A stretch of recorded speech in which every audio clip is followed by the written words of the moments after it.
Selamat siang Sobat Polantas, salam presisi. Saya Brigjen Rena dari Direktorat Lalu Lintas Polda Sumatera Selatan. Hari ini, hari Minggu, tanggal 14 April 2024, pukul 15.20 waktu Indonesia bagian Barat. Saat ini saya sedang berada di Terminal KM12 Alang-Alang Lebar. Situasi arus lalu lintas terpantau ramai lancar, kendaraan didominasi oleh mobil penumpang. Saat ini belum terlihat adanya peningkatan volume arus kendaraan, baik dari arah Jambi maupun arah Palembang.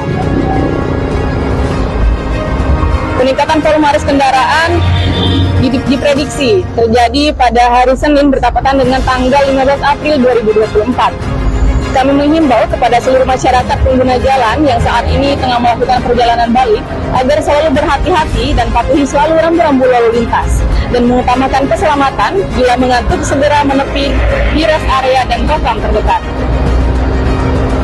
Dan kami informasikan kembali, pada tanggal 4 sampai dengan 16 April 2024 telah diberlakukan pembatasan angkutan barang selama Lebaran.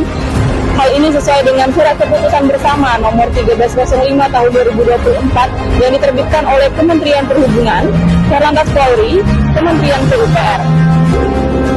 Jajaran Polda Sumatera Selatan menertibkan kendaraan bertonase besar atau bersumbu 3 ke atas yang melintas untuk mengantisipasi arus balik mudik 2024 di Sumatera Selatan, dengan cara memutarbalikkan kendaraan tersebut atau dipersilakan parkir di kantong parkir yang telah disediakan sampai arus lalu lintas kondusif.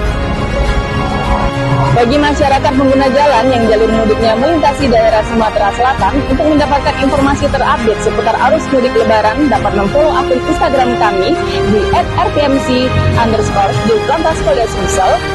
Demikianlah pantauan arus lalu lintas hari ini. Salam presisi, mudik ceria penuh makna.